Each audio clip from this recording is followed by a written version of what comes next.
नमस्ते और इस खास विश्लेषण में स्वागत है।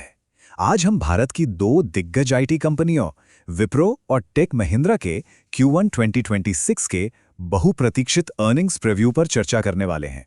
देखा जाए तो ये बहुत ही दिलचस्प समय है, क्योंकि ये आंकड़े हमें बताएंगे कि मौजूदा आर्थिक माहौल में हमारा पूरा आईटी सेक्टर आखिर किस दिशा में आगे बढ़ रहा है।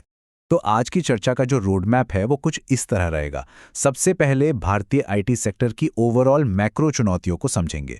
उसके बाद विप्रो और टेक महिंद्रा के स्पेसिफिक Q1 अर्निंग्स प्रीव्यू की गहराई में जाएंगे और आखिर में ये देखेंगे कि इन अनुमानों को लेकर शेयर बाजार का मूड कैसा है। चलिए सबसे पहले बात करते हैं भारतीय आईटी सेक्टर के सामने खड़ी चुनौतियों की, खासकर मैक्रो लेवल का दबाव और एआई डायनामिक्स। ठीक है, तो इसमें थोड़ा गहराई से उतरते हैं। इस वक्त मुख्य रूप से 3 बड़े दबाव हैं जो आईटी कंपनियों की रेवेन्यू ग्रोथ पर ब्रेक लगा रहे हैं। पहला, अस्थिर इकोनॉमी, और दूसरा, दुनिया भर में चल रहे जियोपॉलिटिकल टेंशन्स। इन दोनों की वजह से ग्लोबल लेवल पर कंपनियां पैसा खर्च करने से कतरा रही हैं। लेकिन जो सबसे दिलचस्प और एकदम नई चुनौती उभर कर आई है वो है तीसरा फैक्टर। क्लाइंट्स अब ये डिमांड कर रहे हैं कि भाई एआई की वजह से जो काम तेजी से और कम लागत में हो रहा है उसका फायदा हमें भी तो मिलना चाहिए। जरा सोचिए, ये बिल्कुल वैसा ही है जैसे कोई ग्राहक रेस्टोरेंट में जाकर कहे कि खाना सस्ता कर दो क्योंकि शेफ ने एक नया और तेज ब्लेंडर खरीद लिया है।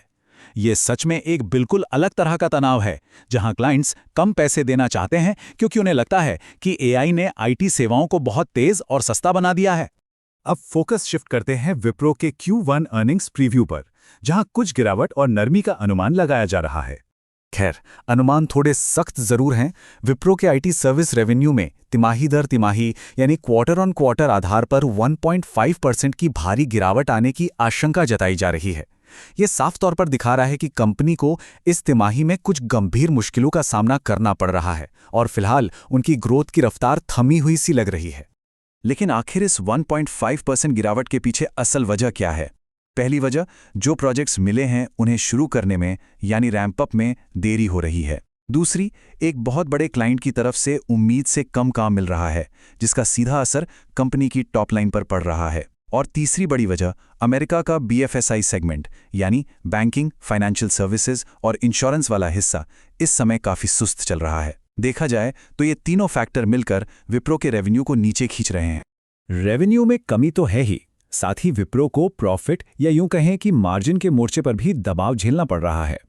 अनुमान है कि EBIT मार्जिन में 30 बेसिस पॉइंट्स यानी 0.3% की गिरावट आ सकती है। इसकी बड़ी वजह है कर्मचारियों की सैलरी में बढ़ोतरी, बड़े प्रोजेक्ट्स को शुरू करने की कॉस्ट और कंपनी के बाकी इन्वेस्टमेंट्स। हाँ, करेंसी एक्सचेंज रेट और कॉस्ट कटिंग से थोड़ी बहुत राहत जरूर मिलेगी, लेकिन सच कहूं तो वे इन बढ़ते खर्चों की पूरी तरह से भरपाई नहीं कर पाएंगे। और अगर हम थोड़ा आगे की सोचें तो इक्योरिस सिक्योरिटीज का मानना है कि अगली तिमाही यानी Q2 के लिए भी विप्रो का जो अमेरिकी डॉलर में सेल्स गाइडेंस है वो काफ़ी सुस्त रहने वाला है। अनुमान है कि ये 2% की गिरावट से लेकर फ्लैट ग्रोथ तक रह सकता है। अब यहाँ एक बहुत ही दिलचस्प विरोधाभास है। विप्रो बड़े बड़े सौदे हासिल करने के लिए काफ़ी एग्रेसिव तरीके से काम कर रहा है और ऑर्डर आना भी हेल्दी लग रहा है, लेकिन इसके बावजूद शॉर्ट टर्म में सेल्स का एकदम से बढ़ना थोड़ा मुश्किल लग रहा है। चलिए अब आगे बढ़ते हैं टेक महिंद्रा के अर्निंग्स प्रीव्यू की तरफ, जहां कहानी थोड़ी अलग है। यहां हम ग्रोथ और एफिशिएंसी की बात करेंगे। अब यहां एक बहुत ही साफ कॉन्ट्रास्ट देखने को मिल रहा है। जहां एक तरफ विप्रो के रेवेन्यू में 1.5% की गिरावट की उम्मीद की जा रही है, वहीं टेक महिंद्रा के मामले में कांस्टेंट करेंसी के टर्म्स में यानी एक्सचेंज रेट के उतार चढ़ाव को हटा दें तो 1.0% की तिमाही दर तिमाही ग्रोथ का अनुमान है। माहौल एक ही है, मार्केट एक ही है, लेकिन नतीजे बिल्कुल अलग। ये साफ दिखाता है कि एक जैसी मैक्रो कंडीशन में अलग अलग कंपनियों की रणनीतियां कैसे अलग तरह से काम करती हैं। तो सवाल ये है कि टेक महिंद्रा के इस पॉजिटिव मोमेंटम के पीछे आखिर क्या वजह है? सबसे बड़ा सपोर्ट इन्हें बड़े टेलीकॉम डील्स के लगातार रैंप अप से मिल रहा है। इसके अलावा विप्रो के बिल्कुल उलट टेक महिंद्रा का BFSI सेक्टर काफी हेल्दी बना हुआ है। हालांकि क्लाइंट्स सोच समझकर पैसा खर्च कर रहे हैं, जिसकी वजह से उनका हाईटेक सेगमेंट थोड़ा नरम जरूर है। लेकिन एक अच्छी बात यह है कि अमेरिकी ऑटो सेक्टर की कमजोरी के बावजूद उनका मैन्युफैक्चरिंग डोमेन बिल्कुल स्टेबल है। और ये आंकड़ा बहुत ही शानदार तरीके से दिखाता है कि टेक महिंद्रा सिर्फ रेवेन्यू में ही नहीं बल्कि प्रॉफिट के मोर्चे पर भी कमाल कर रहा है। एनालिस्ट्स का मानना है कि कंपनी का ईबिट मार्जिन 50 बेसिस पॉइंट्स यानी आधा प्रतिशत सुधरकर 14.3% तक पहुंच जाएगा। मार्जिन में इस शानदार सुधार को सपोर्ट करने वाले मुख्य रूप से 3 पिलर्स हैं। पहला, उनकी सर्विस डिलीवरी में आई बेहतर एफिशिएंसी। दूसरा, ओवरऑल ग्रॉस मार्जिन में सुधार। और तीसरा, जो सबसे ज्यादा जरूरी है, वो है उनकी प्रोजेक्ट फोर्टियस नाम की पहल, जो खासतौर पर प्रॉफिट बढ़ाने और ऑपरेशंस को स्मूथ करने पर फोकस्ड है। साफ दिख रहा है कि ये वेल प्लान्ड रणनीतियां कंपनी के लिए बहुत फायदेमंद साबित हो रही हैं। तो चलिए अब इस चर्चा के आखिरी हिस्से पर आते हैं और देखते हैं कि इन सब के बीच आईटी शेयर बाजार कैसे रिएक्ट कर रहा है, खासकर सुबह सुबह बीएसई पर जो तेजी देखने को मिली। देखा जाए तो बाजार का मूड काफी पॉजिटिव नजर आ रहा है।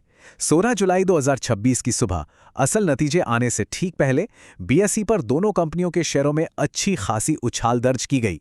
टेक महिंद्रा के शेयरों में 2.62% की जबरदस्त तेजी आई और हैरानी की बात देखिए, विप्रो के शेयरों ने भी 1.94% की बढ़त बना ली।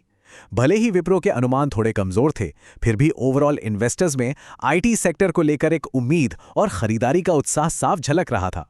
अगर हम बिल्कुल ठोस आंकड़ों की बात करें तो टेक महिंद्रा का शेयर अपने पिछले बंद भाव 1498 रुपये 65 पैसे से उछलकर 1538 रुपये के हाई लेवल तक पहुंच गया। इसी तरह विप्रो भी 174 रुपये 60 पैसे से शुरू होकर 178 रुपये तक गया। मार्केट में इन्वेस्ट करने वालों के लिए प्राइस में आया ये बदलाव इस बात का पक्का सबूत है कि बाजार इन दोनों दिग्गज कंपनियों के फ्यूचर पर खुलकर दांव लगा रहा है। तो इन सब के बाद सबसे बड़ा सवाल ये उठता है कि आगे क्या होने वाला है। हम सच में एक बहुत ही दिलचस्प दौर से गुजर रहे हैं, जहां एक तरफ अनस्टेबल मैक्रो इकोनॉमिक स्थितियां हैं और दूसरी तरफ एआई की वजह से प्रोडक्टिविटी बढ़ने की डिमांड। दोनों एक साथ टकरा रहे हैं। क्लाइंट्स चाहते हैं कि एआई का सीधा फायदा उन्हें कॉस्ट कटिंग के रूप में मिले।